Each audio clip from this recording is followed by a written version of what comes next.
Nesse domingo, temos o prazer de receber o grande ator de teatro, cinema e TV, ganhador de 2 Molières, prêmios de melhor ator da Associação Paulista de Críticos de Arte, prêmio Pavão de Prata no Festival Internacional de Nova Delhi, além de melhor trilha original no Festival Internacional de Cinema em Madrid e o melhor filme da língua estrangeira no Festival Internacional de Cinema de Milão pelo filme O Trampo. Hoje, o Vitrine recebe Carlos Vereza. Carlos Vereza, a princípio, muito obrigada por você ter aceitado esse convite do Vitrine e ter vindo fazer essa entrevista conosco hoje. Olha, primeiro, muito obrigado por ter tido a lembrança de me chamar para conversar com vocês. Muito obrigado. Espero que o que eu responda possa ser de alguma utilidade. Crescendo em Madureira, um dos bairros mais cariocas dessa cidade, numa época em que nós brincávamos na rua, que as ruas eram a extensão dos nossos quintais, a gente imagina uma infância livre e feliz. Foi assim com você? Não, eu nasci em Madureira, mas bem pequenininho mesmo. Imediatamente eu fui para o bairro de Quintino e Cavalcante. Lá foi onde praticamente eu cresci e tive a minha juventude. Madureira eu nasci, Quintino e Cavalcante, onde eu fui rapazinho, né? A minha juventude. Você atuou como figurante em um comercial na antiga TV Tupi. Foi esse seu primeiro passo em direção à sua carreira de ator? É verdade, eu tenho 60 anos de profissão, né? Eu completei 60 anos de profissão no final de 2019, dezembro, né? Eu comecei realmente na antiga TV Tupi, num programa chamado Noite de Gala, fazendo figuração.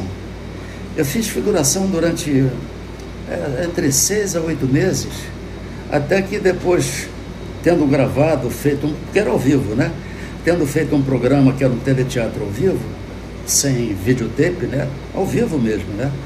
Eu então gostaram do meu trabalho, eu fui indicado pelo antigo ator Rafael de Carvalho. A dona Aparecida Menezes escreveu um texto onde eu era o filho de um casal lá, e era ao vivo, né? E eu fiz, gostaram e me contrataram na antiga TV Tupi.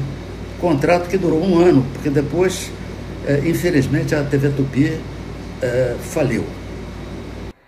Você era frequentador assíduo dos programas de auditório na TV. Quais eram os seus preferidos? E como funcionava esse acesso na época? Era através de convite? Era ordem de chegada? Me conta. Então, ninguém proibia, não. A gente ia entrando, né? O garoto, o rapazinho. Mas algo que eu gostava mesmo, porque eu sempre gostei da Ângela Maria, do Calbi Peixoto, né? Enfim, da orquestra do Severino Araújo Tabajara, né? Orquestra Tabajara do Severino Araújo.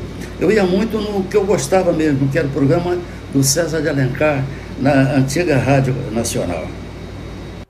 Muitas e muitas telenovelas, minisséries, especiais, filmes fazem parte da sua história. Tantos personagens conviveram com você ao longo de 150, 180 capítulos. Como é lidar com essa diversidade humana que o seu trabalho de ator exige? Olha, eu fui levado para a TV Globo pelo meu querido amigo, que Deus o tenha, Dias Gomes, e pela Janete Clé também, que Deus os tenha. Eu comecei numa pequena participação de uma novela do Dias Gomes, que estava substituindo a Glória Magadã, que era sobre a época dos doges. Eu fazia um franciscano, eram 12 capítulos. Eu fazia um franciscano que depois era queimado pela Inquisição. Em seguida, ainda com o Dias Gomes, eu fiz uma novela chamada Verão Vermelho. Mas a novela que me projetou mesmo, até hoje falam comigo na rua, que foi Selva de Pedra, onde eu interpretava o Miro, né? Posso dizer uma coisa? Fala! Deusa da minha rua, divina criatura, fala. Tu não vale nada mesmo, hein? Mas olha só que menina precoce. Pronto, é a própria precocidade. Escuta aqui, minha filha. Já pra casa, viu? Eu não admito essa falta de respeito comigo não, entendeu? Porque o papai aqui, o Argemiro da Estrada, agora, vai ser diretor administrativo da Selmo Sociedade Anônima. Agora, na televisão eu fiz mais de 40 novelas, um número que eu não lembro bem, não sei precisar matematicamente, de minisséries, participação em Você Decide, casos especiais, poemas ditos no Fantástico. São novelas que eu tenho com muito carinho, todas, né? Mas algumas particularmente, como Selva de Pedra, O Direito de Amar, com a minha querida Glorinha Pires, o saudoso Lauro Corona. Eu fiz uma novela que teve um impacto imenso, O Rei do Gado, onde eu fazia o senador Caxias, né? Diga, senador, que história é essa? Eu estou sofrendo uma certa pressão aqui, amigo Mezenga, para sair candidato a presidente. Você sabe que isso nunca foi a minha meta de vida, mas sabe também que as coisas acontecem de repente. Eu sei que acontece. Mas quem é que está querendo jogar o amigo nessa aventura? O amigo Mezenga disse certo, é uma aventura. Enfim, foram novelas... e uma que era muito engraçada, que reprisou já 4 a 5 vezes, que é o Cravo e a Rosa. Bem, eu vou ajudar você a conquistar a mulher que tanto ama. Verdade, pai? Sim, meu filho. O anel. O anel de caveira que sempre protegeu a nossa família. Me dê o anel, me dê o anel. Me dê o anel, filho, me dê. Umas 4 ou 5 vezes foram reprisadas. Essas que eu citei, entre essas 40 e tantas, foram as que eu me lembro assim, imediatamente. Há alguma telenovela, peça teatral ou filme em que você gostaria de ter atuado e não o fez? Por quê? Eu acho que eu gostei de ter atuado. Não tenho nenhuma digamos assim, saudade por não ter feito esta ou aquela novela, esta ou aquela peça. Não tenho, não. Parece-me que todo ator, atriz, veste as roupagens de seu personagem e o interpreta. O diretor de qualquer segmento artístico, seja cinema, TV, teatro, já apresenta o personagem pronto para o ator? Ou cabe ao ator, mediante a sua sensibilidade e intuição, construí-lo? Olha, no teatro e no cinema, a função do diretor é muito evidente, muito presente. No cinema, porque ele, quando está decupando, no momento da filmagem, ele depois, na edição, ele vai muito em função, obviamente, do que ele filmou, do que ele gravou, né? Agora que é tudo digital. Bom, e no teatro, dependendo do tempo de ensaio, também a função do diretor é muito específica, muito evidente. Embora em qualquer veículo, a última palavra é sempre do ator. Porque é ele que está ali, né? Em frente à tela, em frente à câmera, em frente à plateia, quando é teatro. Agora, na televisão, quando você recebe, como eu já recebi, na véspera, um monólogo de 5 páginas, na novela Paraíso, que eu fazia um padre, para gravar no dia seguinte, sem ponto eletrônico, que eu nunca gostei de ponto eletrônico, eu nunca usei, e nada contra quem usa, mas eu recebi isso. Às 4 horas da madrugada, fiquei sem dormir, claro, memorizando esse monólogo, que era muito delicado, né? De muita nuance, para gravar no dia seguinte, às 8 horas da manhã,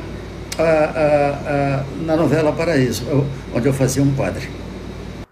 Quando há divergências entre o diretor e o ator, normalmente como se resolve essa questão? Olha, espera-se que haja democracia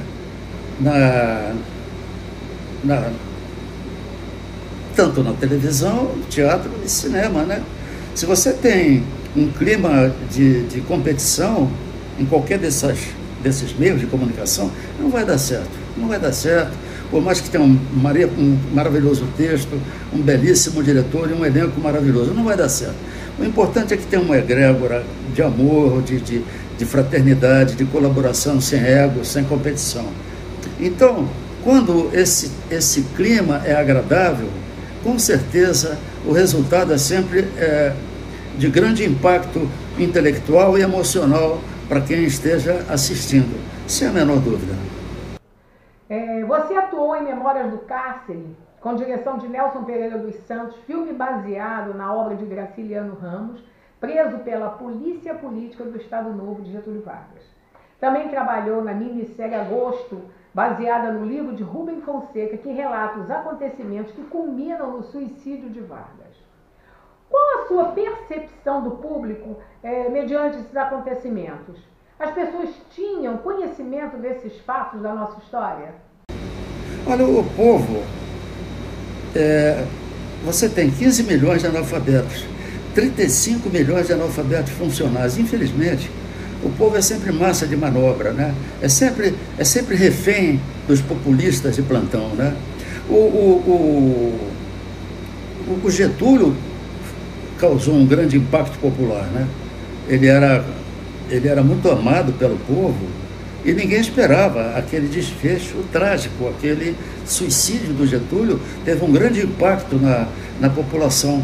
Mas os sistemas políticos, o povo é sempre a parte da participação dele enquanto protagonista, né? Ele é sempre um subcoadjuvante, repito, dos populistas de plantão.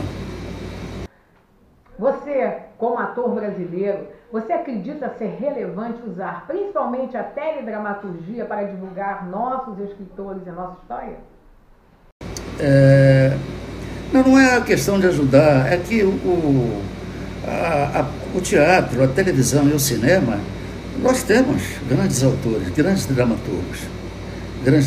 O problema é criar um mercado de trabalho onde o ator, o autor, o diretor, o cenógrafo, o iluminador possa ter um campo de trabalho não apenas nos grandes centros, e sim pelo país inteiro, né?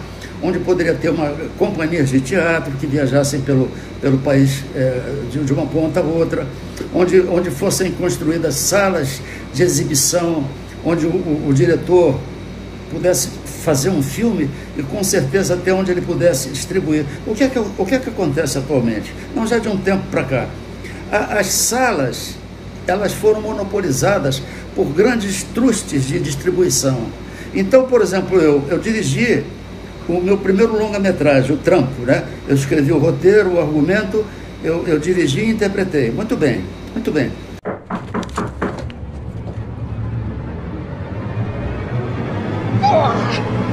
Sempre aconteceu isso comigo, caralho.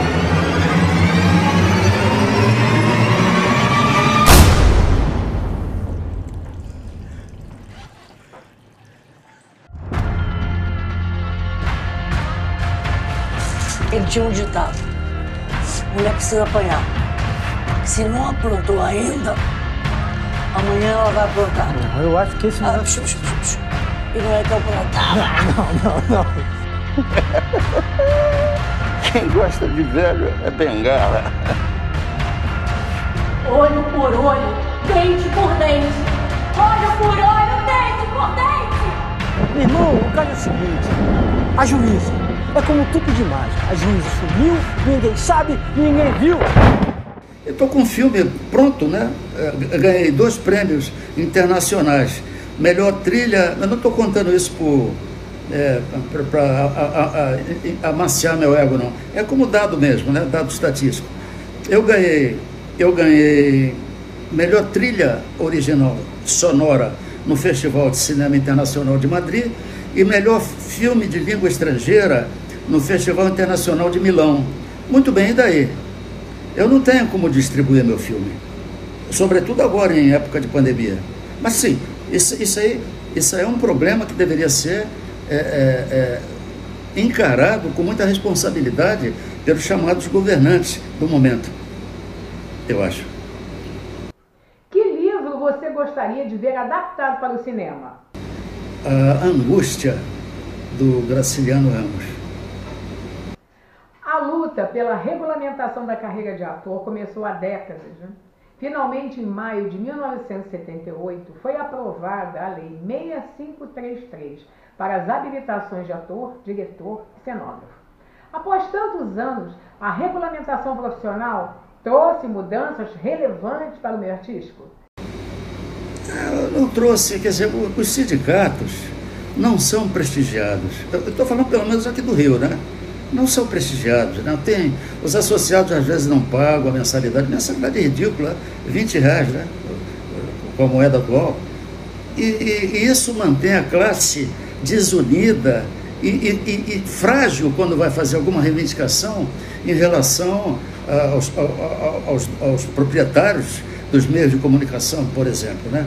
Enquanto a classe não for reunida, a nossa categoria será sempre muito frágil. Por mais de 20 anos, você foi militante do Partido Comunista Brasileiro e sofreu perseguições políticas por causa disso. Escrever a peça Transaminazes, em que você satirizou a tortura numa cela, situação que você mesmo viveu por 2 vezes durante o regime militar, foi uma catarse? De uma certa maneira foi, porque é engraçado, muita gente achou que eu iria escrever um texto violento, amargo, mas é o Brasil, né? O Brasil, esse grande carnaval constante que não para nunca, né? Essa carnavalização, onde o herói escolhido, né, pela intelectualidade é o Macunaíma, ai que preguiça, né? Então eu escrevi uma farsa grotesca, extremamente radical no riso, no deboche, onde os torturadores viviam em função de um aparelho repressor que era literalmente uma geladeira com freezer, banana, suco de frutas, enfim. E eu ganhei o melhor texto de dramaturgia no Concurso Nacional de Dramaturgia naquele ano. Você hoje é kardecista. Você já o era em 2008, quando filmou Bezerra de Menezes, O Diário do Espírito?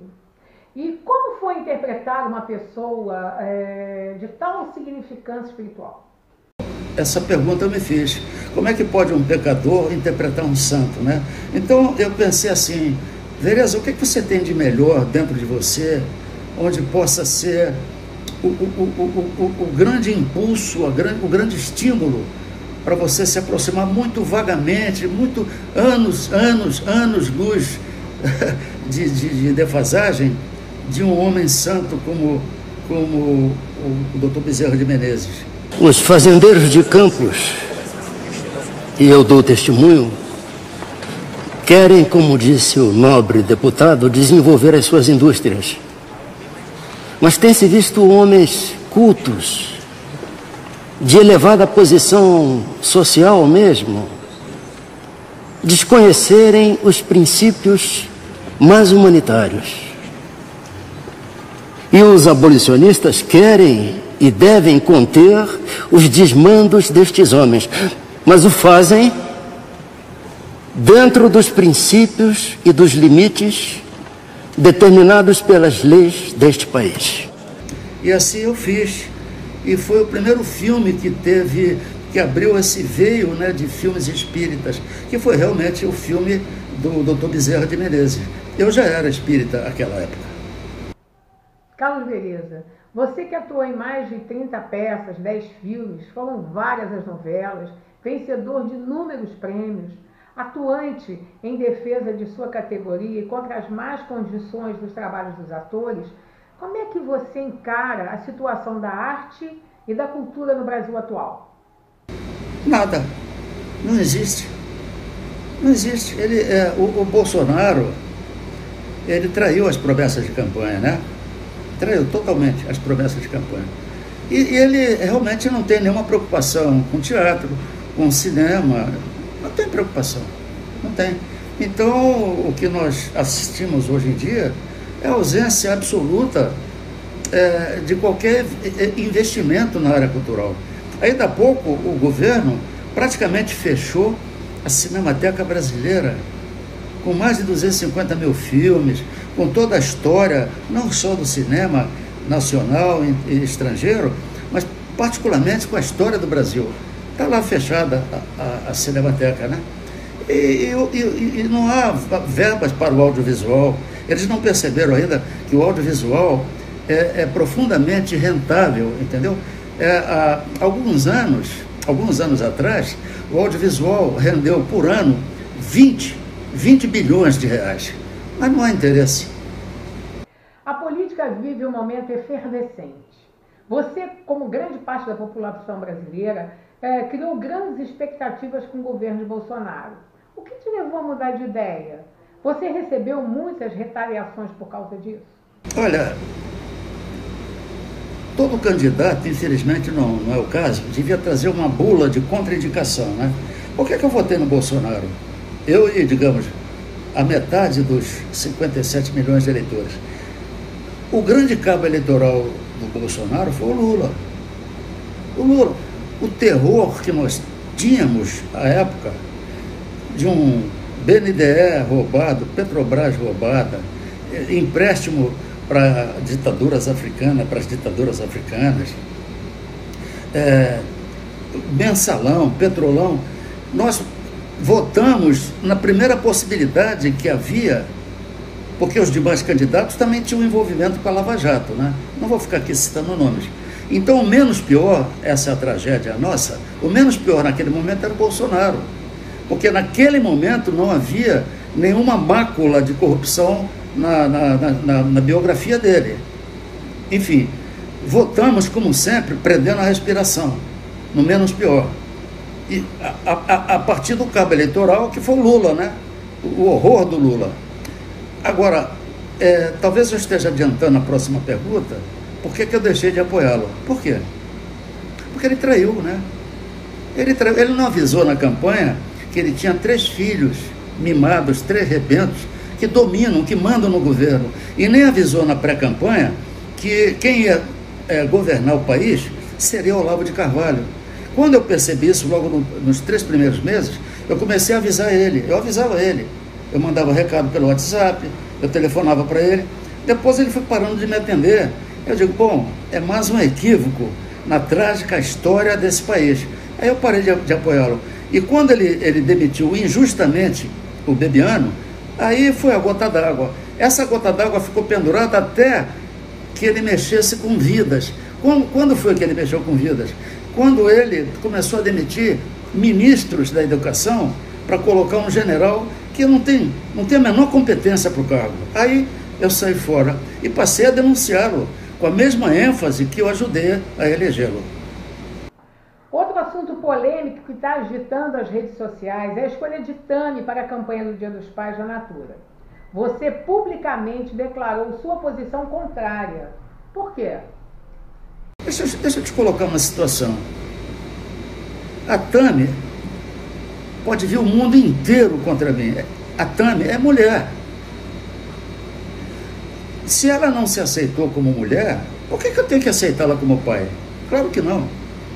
Claro que não. Pai tem muitos, milhões no Brasil, sobretudo aqueles mais pobres, mais carentes, miseráveis, que acordam às 4 horas da manhã, pegam um trem lotado com a marmita no bolso para esquentar a marmita quando chegar no intervalo do trabalho, que voltam para casa, mal tem tempo de ver a criança, de ver seus filhos. Esse para mim é o pai. Esse é o pai representativo da paternidade. E não uma pessoa que por escolha, que eu não discuto a escolha dela, não discuto a escolha dela, mas para representar o pai, por uma ação pura de marketing de uma determinada forma, de uma determinada marca, para mim não. Tami é mulher. Tami é mulher. Sem a menor sombra de dúvida. Não é pai. Você criou um programa no YouTube chamado Veredas do Vereza. Aliás, eu achei realmente o nome formidável, sabia? Foi uma maneira que você encontrou de driblar essa pandemia e fugir um pouco desse isolamento onde todos nós somos reféns?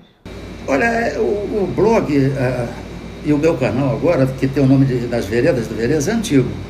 Deve ter entre 15 a 20 anos, né? Porque ali eu posso escrever. No começo eu escrevia e deixava que tivessem comentários. Eu deixava. Mas aí xingava minha mãe. Na época, né? Na época do Lula, me xingavam, o PT. Aí eu resolvi fechar os comentários, porque agora eu sou atacado pelos petistas, né? E sou atacado pelo gado, né? O gado bolsonarista. Então, no meu blog não tem comentário, porque eles não estão preparados para o diálogo. Eles não estão preparados, os militantes, tanto da esquerda quanto da direita, não estão preparados para o diálogo, então não tem comentários. Tanto no blog escrito, quanto no blog do meu canal, Nas Veredas do Vereza. Para terminar, Carlos Vereza, uma frase, uma citação, um pensamento, aquele pensamento que você carrega com você, sabe? Que de vez em quando você repete para si mesmo e para os seus amigos. Das frases assim, eu me lembro do Pequeno Príncipe, o autor Saint-Exupéry, que ele diz mais ou menos assim, e que é muito espiritualizada essa frase, né? O essencial é invisível aos olhos. Tudo pode ser visto apenas pelo coração. Obrigada, Carlos Vereza, por você ter aceitado o nosso convite para participar nesse programa, especialmente nessa semana que estamos comemorando o Dia do Ator. Muito obrigada. Mais uma vez, muito obrigado. Eu espero que, pelo menos eu garanto a vocês, todas as respostas foram da mais absoluta franqueza e sinceridade. Muito obrigado mesmo. Quando estiver pronto, mandem para mim, tá bom? Me avisem.